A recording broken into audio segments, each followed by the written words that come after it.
bahwa banyak organisasi, banyak institusi yang dia tidak apa ya, tidak aware, tidak menghargai fungsi kehumasan, sehingga lebih kepada ya itu kan fungsi kayak fungsi kerjaannya receh lah.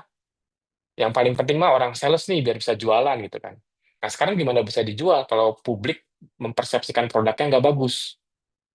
Nah mau nggak mau untuk mengubah persepsi tersebut itu tidak bisa dengan menggunakan strategi sales, tidak bisa dengan menggunakan strategi penjualan. Yang dilakukan adalah menggunakan strategi PR, itu PR campaign. Oke, jadi tujuan dari mengevaluasi adalah mengukur dampaknya terhadap organisasi. Nah biasanya akan dikaitkan dengan ROI-nya, return of investment.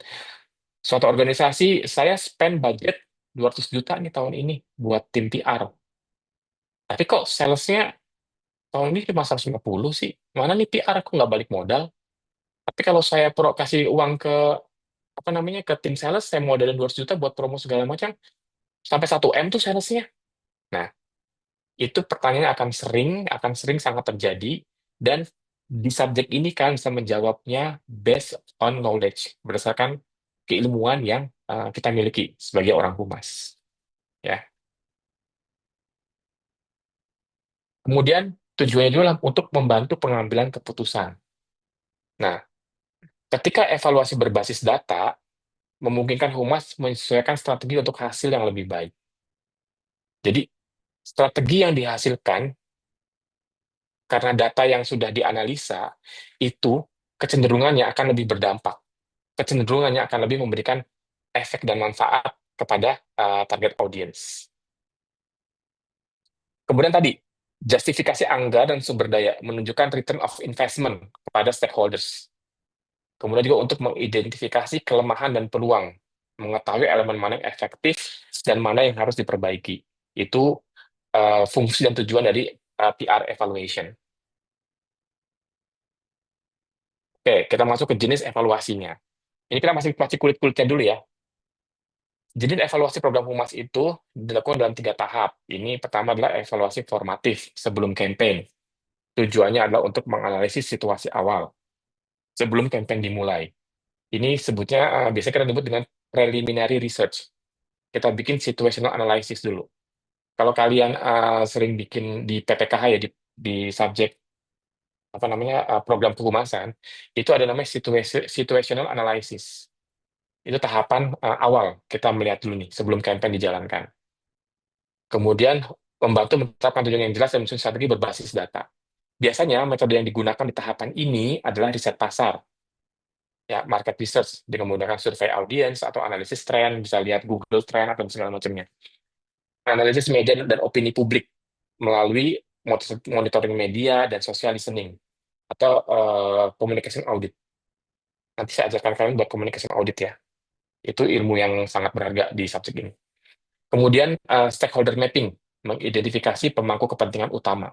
Kira-kira yang berkepentingan terhadap hasil evaluasi ini siapa ya, gitu kan? Bahkan sampai di tahapan yang kita melihat bahwa, oh ternyata yang paling paling concern sama hasil evaluasi ini adalah ternyata bukan bukan direktur utama, yang paling concern sama ini direktur marketing. Ternyata seperti itu, gitu. Direktur utama mah sebodoh ting gitu kan, ya udah ikutin aja apa yang dibilang direktur marketing gitu kan. Nah, jadi akhirnya di stakeholder mapping itu yang paling berkepentingan adalah direktur marketing. Direktur utama menjadi pihak yang cukup mengetahui aja, for your information. Gitu.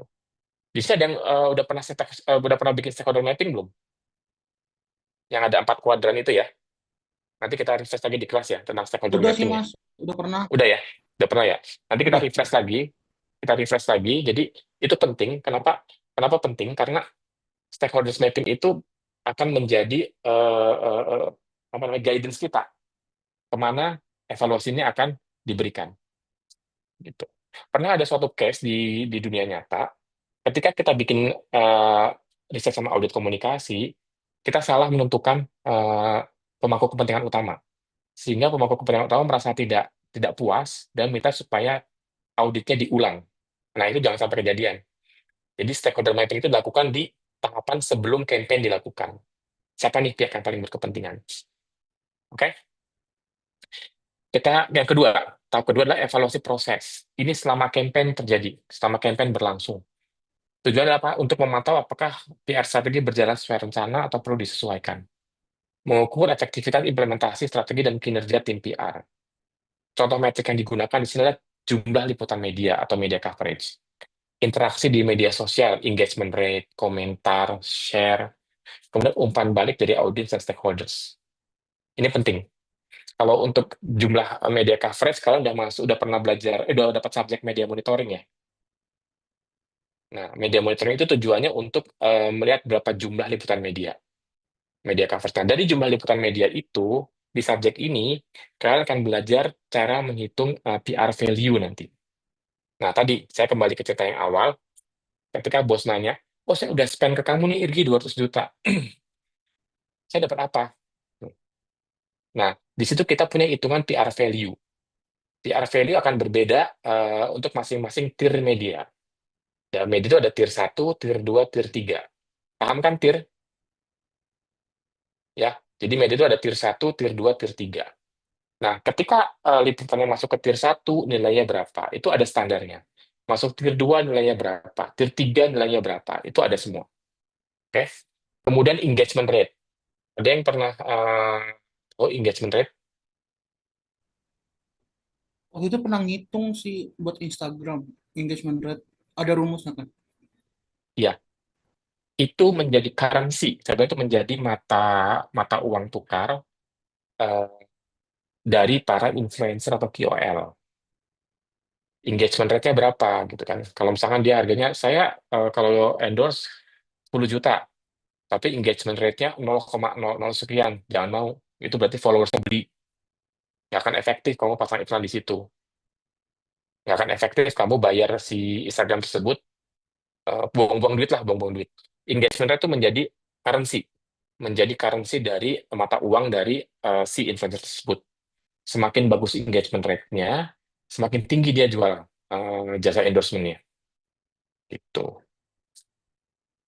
Kemudian umpan balik dari audiens atau stakeholders. Ini bisa dilihat dari kayak Google Review atau dari komen-komen di media sosial, itu kelihatan.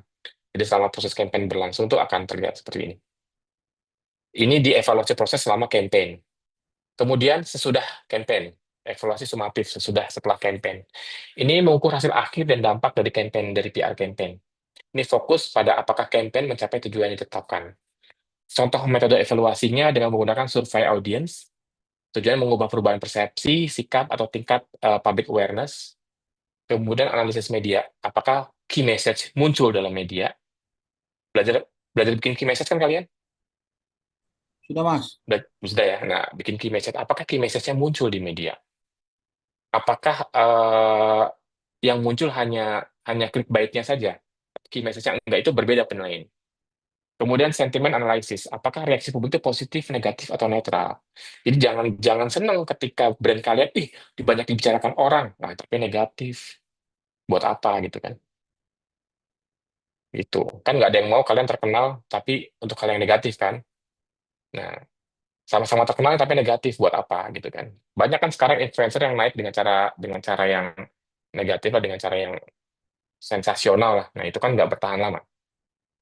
Kemudian untuk ROI PR, return on investment di budget PR. Apakah campaign berkontribusi terhadap bisnis atau kebijakan publik?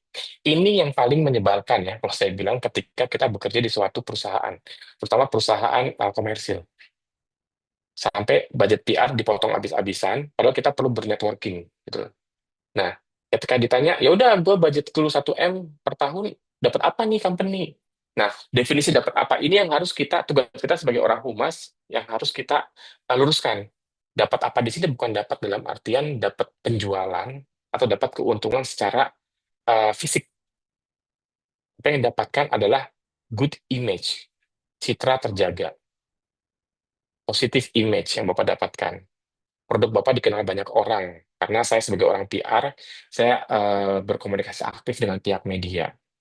Saya memilih KOL dengan tepat sehingga produk Bapak, Ibu bisa dikenal banyak orang. Itu akan berdampak terhadap penjualan. Gitu jawabannya. Oke, Ini ada beberapa model dan metode evaluasi PR. Nanti kita along the way kita akan belajar lebih dalam. Ini saya cuma kulit-kulitnya dulu. Pertama ada model McNamara's Pyramid Model. Ini mengukur PR dalam tiga tingkatan, mengukur kinerja PR dalam tiga tingkatan, output, outcome, dan impact. Ini McNamara's. Kemudian ada PR Effectiveness Yardstick. Ini model yang membandingkan berbagai metode pengukuran dari yang sederhana hingga kompleks. Nanti kita belajar juga. Kemudian PRI model itu preparation, implementation, and impact, mengevaluasi dari tahap persiapan hingga tahap akhir. Kemudian ada Barcelona Principles, standar internasional untuk mengukur efektivitas PR dengan mengutamakan hasil outcomes daripada output. Ini saya jadikan tugas ya, jadi nggak ntar hari Minggu nggak ada tugas nih. Ini saya jadikan tugas, tiap-tiap kelompok nanti bikin presentasi hanya satu slide. Saya sangat suka presentasi yang sangat singkat. Hanya satu slides, nanti kirim dalam bentuk PDF, tentang Barcelona Principles. Kalian gali lebih dalam tentang Barcelona Principles. Ya, nanti siap-siap di kelas, kelompok siapa yang akan saya tunjuk secara random, dia akan maju untuk menjelaskan kepada teman-teman yang lain tentang Barcelona Principles. Karena ini penting. Ketika kita belajar evaluasi PR, Barcelona Principles ini menjadi krusial. Ya, riset tentang Barcelona Principles dan bikin bahan paparannya hanya dalam satu slide. Saya tidak ingin banyak-banyak dalam satu slides, tapi satu slide itu sudah mencangkup apa itu Barcelona Principles. Saat ini saya mau mengizinkan kalian bikin slide yang wordy, silakan. Yang banyak kata-kata silakan, karena cuma satu slide. Jelaskan kepada teman-teman yang lain, kepada saya tentang Barcelona Principles. Oke ya. Nah, berarti udah nggak ada, berarti tugasnya agak panjang nih. Kemudian AMEC model. AMEC model ini yang terbaru. Ini gambar yang saya sampaikan di sini, yang lingkaran ini adalah AMEC model. AMEC model ini mengevaluasi dampak komunikasi secara lebih komprehensif, tidak hanya berdasarkan jumlah liputan media, tapi juga terhadap perilaku dan tujuan organisasi. Saya cerita dikit tentang AMEC model. Di Indonesia ini yang certified AMEC measurement itu hanya ada beberapa, kurang dari 5 orang. Ya. Karena untuk mengambil certified AMEC ini, itu harus mengambilnya di UK. Ya, ingat, maksudnya ini mungkin teman-teman menganggap ini enteng ya, paling evaluasi doang, tapi enggak ternyata. Untuk mengambil sertifikasi AMEC ini, hanya bisa dilakukan di UK, di headquarters-nya AMEC. Ya. Itu mengambil di sana, dan biayanya cukup tinggi. Kalau nggak salah sekitar 20 sampai 30 jutaan, seingat saya. Nah, belum tiket pesawatnya, belum untuk biaya kursusnya, trainingnya. Nah, di Indonesia tuh hanya kurang dari 5 orang yang menguasai, yang memiliki sertifikasi AMEC model. Dan dia memiliki otoritas untuk menilai suatu PR campaign menggunakan model AMEC. Jadi nggak bisa sembarangan tuh, meskipun kita tahu nih AMEC model kayak gini, gitu kan. Tapi nggak bisa sembarangan ke klien, kita pakai AMEC model ya. Kamu sertifikasi AMEC bukan? Kalau kamu bukan certified AMEC, kamu tidak punya otoritas menggunakan model ini. Nah ini, bagaimana PR evaluation itu menjadi krusial, menjadi penting. Bahkan untuk mendapatkan sertifikasinya aja di Indonesia belum ada nih untuk yang AMEC. Tuh, nanti kita bicara lebih dalam mengenai AMEC. Oke, ketika kita ngomongin evaluasi, kita berbicara theory of change. Bagaimana suatu campaign, bagaimana suatu PR campaign itu bisa mengubah, bisa menginfluence, bisa memberikan impact, memberikan dampak kepada masyarakat. Percuma kita bikin PR campaign, tapi masyarakat tidak merasakan dampaknya. Nah, theory of change ini nggak akan terjadi. Theory of change itu dia kayak chain, dia kayak rantai, yang ketika semua kaitannya dijalankan, dia akan memberikan efek yang powerful. Ya, kalau kita ngomongin evaluasi, kita berbicara mengenai theory of change. Ini eh, ini mungkin garis besar. Ini secara in a nutshell ya, secara ringkas, 16 minggu itu kita belajar ini, theory of change. In a nutshell seperti ini. Tapi dalam dalam tiap-tiap elemennya itu banyak komponen-komponen yang harus kalian kuasai. Tuh. Oke, berikutnya yang harus kalian ketahui juga di minggu ini adalah perbedaan input, output, outcome, dan impact. Ya. Input itu masukan. Apa yang digunakan? Oke, kalau kita back ke theory of change ini, input ini adalah our work. Ya. Input adalah semua sumber daya yang digunakan untuk menjalankan program PR. Mulai dari orangnya, mulai dari idenya, mulai dari budgetnya, mulai dari tenaga ahli, mulai dari kita subscribe tools buat mengevaluasi. Nah, itu semua adalah sumber daya, baik sumber daya manusia, sumber daya permodalan, sumber daya yang lainnya yang digunakan untuk menjalankan program PR. Fokusnya adalah untuk perencanaan dan alokasi sumber daya tersebut. Ini ada program PR nih, bos pengennya bikin PR campaign yang megah se Indonesia. Tapi maaf, budget cuma 50 juta. Kalian sebagai orang PR, aduh Pak, nggak bisa Pak. Nggak bisa gitu, kita harus putar otak. 50 juta bisa jadi apa ya, gitu kan. Tuh. Kemudian di pertanyaan kunci di definisi input ini adalah apa yang kita butuhkan untuk menjalankan program PR ini. Nah itu, ya, input itu adalah apa yang kita butuhkan untuk menjalankan program PR ini. Gitu. Berikutnya output atau keluaran, apa yang diproduksi. Hasil langsung dari aktivitas PR yang telah dilakukan. Fokusnya lebih kepada volume dan cakupan kegiatan PR. Ini sesuatu yang bisa dihitung secara kuantitatif, secara angka. Contoh, jumlah siaran pers yang didistribusikan. Bisa nggak dihitung secara angka? Oh, cuma siaran pers yang didistribusikan ada 10 nih Pak untuk campaign ini, gitu kan. Jumlah liputan media yang diperoleh dari 10 siaran pers dihasilkan 1.000 media coverage. Jumlah posting media sosial yang dipublikasikan. Jumlah peserta dalam acara PR. Campaign ini ternyata pesertanya Pak untuk webinar ini untuk konferensi ini pesertanya ada 200 gitu kan. Nah, itu bisa bisa didefinisikan menggunakan angka dengan kuantitatif. Peran kuncinya apa yang telah kita lakukan dan sejauh mana pesan telah tersebar untuk output ini. Berbeda dengan outcome. Ada yang tahu nggak outcome itu apa?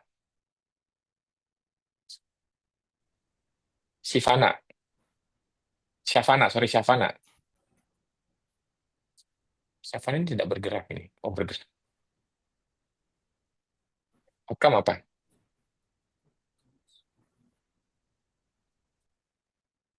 Yang kamu ketahui tentang outcome apa?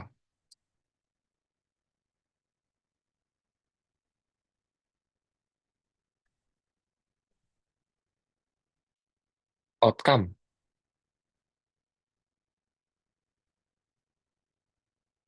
output tadi itu baru saya jelaskan. Ini yang kameranya nggak dibuka, ntar saya centang sebagai absen ya, tidak hadir ya. Ayo, saya capturein nih, saya capturein. Kalau kameranya nggak dibuka.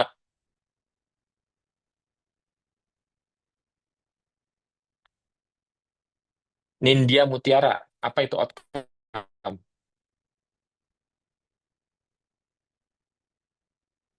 Nindya Mutiara, Iya, Mas.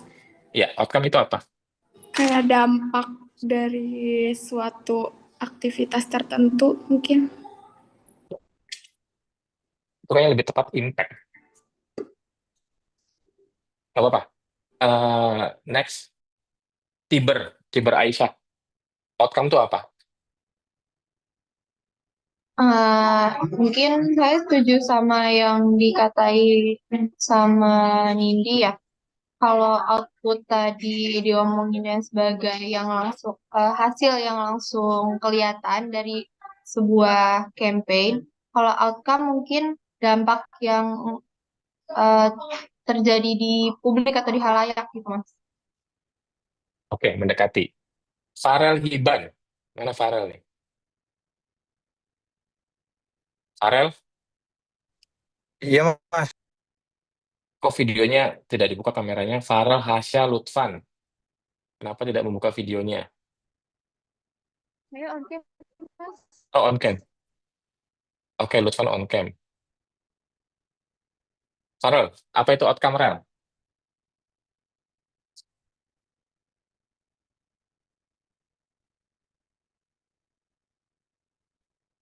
Farel,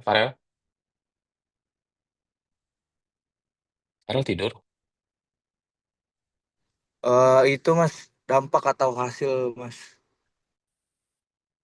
Itu impact. Kamera dibuka kameranya. Izin Mas, lagi di jalan Mas, lagi Oh, nyetir. lagi Iya, lagi nyetir. Oke, oke, iya oke. Mas, izin Mas. Iya, Maaf Mas. hati-hati. Tapi Iya sambil Mas. ini ya, sambil Iya Mas. konsultasi nyetir juga hati-hati kan. Siap. Oke. Wih, saya suka sama backgroundnya Febri Andriani. Kamu pecel ayam banget backgroundnya. Oh, makasih Mas, kebetulan saya yang buat. Oh ya, ya. Oke. Iya. Jangan dimati lagi, Mika. Jawab pertanyaannya. Outcome itu apa? Wah. Kalau menurut saya outcome itu hasil dari sebuah kegiatan yang kita laksanain gitu sih Mas. Misalkan kayak kegiatan Vacuum Fest nih, kita lihat outcome-nya kira-kira buat UMKM bisa ngehasilin apa ya, apakah bisnisnya bisa berjalan, eh, bisa lebih dikenal oleh audiens, atau mungkin juga customer-nya bisa bertambah, mungkin seperti itu sih Mas menurut saya. Oke. Ternyata background kamu sekreatif jawaban kamu. Ya, kurang lebih mendekati ya. Jadi kalau output itu tadi kita berbicara kuantitatif, kalau outcome itu kita berbicara hasil kualitatif. Ini apa yang berubah? Kan kita nggak bisa tuh mengukur perubahan orang, mengubahnya. Eh, Persepsi satuannya apa? Ada nggak satuannya persepsi? Ada bisa jawab nggak? Persepsi itu satuannya apa? Kalau jumlah followers kan kelihatan tuh. Satuannya ya orang, atau unit, atau person gitu kan. Tapi kalau persepsi, sikap, satuannya apa? Nggak ada satuannya kan? Nggak ada Mas. Berarti nggak ada. Kalau output itu kuantitatif, kalau outcome itu untuk menilai sesuatu yang kualitatif. Perubahan dalam kesadaran, sikap, atau pendapat audiens terhadap campaign, efektivitas, kurang lebih seperti itu. Nah, pertanyaan kuncinya adalah, apakah audiens menerima, memahami, dan mulai merespon terhadap PR message yang diberikan? Itu ya. Jadi, harus bisa harus bisa membedakan nih di minggu pertama ini input, output, outcome. Jangan sampai nanti pada saat kalian bikin tugas, outcome outcome-nya adalah menambah jumlah follower sebanyak 1.000. Nah, itu salah tuh ya. Outcome-nya eh, meningkatkan kesadaran followers akan isu mengenai ini gitu kan. Nah, itu baru outcome ya. Itu bedakan. Nah, setelah input, output, dan outcome, kita punya yang namanya impact. Impact ini adalah efek jangka panjang yang dirasakan organisasi atau masyarakat akibat campaign PR. Fokusnya ini adalah untuk kontribusi PR terhadap perubahan sosial, ekonomi, atau kebijakan. Contohnya kayak dampak sosial, dampak ekonomi, dampak kebijakan, dampak reputasi. Oke? Key question-nya adalah bagaimana campaign PR mempengaruhi organisasi atau masyarakat dalam jangka panjang. Ya, ini saya kasih contohnya adalah program NBG. Paham ya NBG ya? Makan bergizi gratis. Ini lagi happening banget. Inputnya apa? Pemerintah mengalokasikan anggaran, membentuk tim PR, dan menggunakan media sosial dan TV untuk edukasi. Outputnya, ini output apa ya, ini saya cuma ngarang aja ya di output ini. Cuma 500 artikel media terbit, 1 juta impresi di media sosial, 10 webinar dengan program MBG. Kemudian outcome-nya apa? 40% penerima makan bergizi gratis mengalami kenaikan asupan gizi harian. Impact-nya apa? Asupan nutrisi anak Indonesia tercukupi dan mengakibatkan penambahan tinggi badan. Itu impact. Impact jangka panjangnya. Nah, kalau ini memang ternyata hasil riset dari beberapa negara berkembang. Terutama saya sempat baca artikel di Cina. Di Cina itu memang mereka untuk dulu kan Cina orangnya pendek-pendek ya. Kalau kalian tahu, dulu orang Cina itu sama kayak kita pendek-pendek. Tapi setelah hampir 10 tahun berjalan atau 15 tahun berjalan tuh mereka tinggi-tinggi. Saya kagetnya pas saya kuliah di Australia, teman-teman Cina saya tinggi-tinggi, saya yang paling pendek. Nah, Ternyata mereka cerita, program MBG ini sudah berlangsung udah lama di Cina. Dan memang kita nggak bisa dapat shortcut ya, dapat instant result ya untuk program ini. Nah, tapi ya di sana memang terlepas dari kontroversinya segala macam, di sana memang berdampak terhadap orang-orang Cina itu generasi mudanya sekarang tinggi-tinggi badannya. Gitu. Ya, jadi input, output, outcome, dan impact. Tadi tugas pertama udah itu ya, bikin Barcelona Principles ya. Ini saya tambahin satu tugas lagi, jadi 2 slide. Satu slide adalah kalian pilih PR campaign yang ada di Indonesia saat ini ya. Silakan pilih PR campaign apapun. Kalian ini simple kok, bikin input, output, outcome, dan impact. Nah, kalau bisa output ini apa namanya? Silakan kalian berasumsi ya, tapi asumsinya pun harus tepat sasaran ya. Jadi jangan asumsi yang ngawur. Jangan cuma nempelin angka doang. Jadi eh, bikin analisa input, output, outcome, dan impact dari PR campaign yang sudah ada, sudah terjadi di Indonesia. Yang kan sekarang banyak tuh, banyak banget PR campaign dilakukan oleh pemerintah karena pemerintahan baru ini benar-benar apa namanya sangat masif terhadap PR campaign-nya. Contohnya paling simpel dengan banyaknya kementerian baru, ya kan? Banyak kementerian baru, misalkan PR campaign-nya apa? Perubahan logo atau bikin logo, itu kan PR salah satu PR campaign juga ya. Nah, inputnya apa, outputnya apa, outcome-nya apa, impact-nya apa, gitu kan? Bikin. Jadi tidak perlu PR campaign yang besar-besar seperti program MBG. Ini kan program MBG memang program yang cukup heboh, ya, cukup besar. Yang simpel-simpel aja, yang simpel-simpel kayak coba lihat di kementerian-kementerian. Kalau kita ngomongin PR campaign, fokus kita adalah ke government. Karena biasanya kalau ke corporate itu nanti akan siwer antara PR and advertising dan juga PR dengan yang lainnya. Ya, jadi suka sedikit bias. Tapi ntar lama-lama teman-teman akan menguasai mana yang disebut PR, mana yang disebut advertising strategi, mana yang disebut marketing strategi. Jadi tugas kedua ya. Jadi 2 slide karena waktunya cukup panjang. Ini pun sederhana aja. Dan saya minta ini kelompok. Jadi kelompok nanti sudah dibentuk hari apa ya besok, hari Rabu, Kamis ya Irgi. Kalau bisa Kamis, kamu udah store ke saya di Excel nama kelompoknya dan juga anggotanya. Ya, nama kelompoknya. Biasanya kan kalau pakai nama kelompok apa namanya? Nggak pakai nama sih Mas, jadi pakai kelompok 1, kelompok 2 gitu sih Mas. Nggak, saya pengen ada identitas. Siap. Ya, jadi misalkan nama kelompoknya Ya. power steering gitu kan, karena anak-anaknya pada suka kebut-kebutan gitu kan, atau apa gitu lah, terserah. Nama kelompok tapi jangan panjang-panjang. Kalau bisa satu kata aja nama Siap. kelompoknya. Siap. Kayak dulu zaman kita pramuka aja, kalau cewek nama tumbuh-tumbuhan, nama nama tumbuh-tumbuhan, pohon-pohonan, kalau yang cowok nama binatang gitu kan. Gitu. Tapi ini bebas. Sekalian itu anggap sebagai nama agensi kalian nanti. Gitu. Bikin nama kelompoknya seperti itu ya. Oke, saya rasa ini last slide ya benar. Ini slide terakhir dari minggu pertama ini. Kita baru belajar kulit-kulitnya dulu.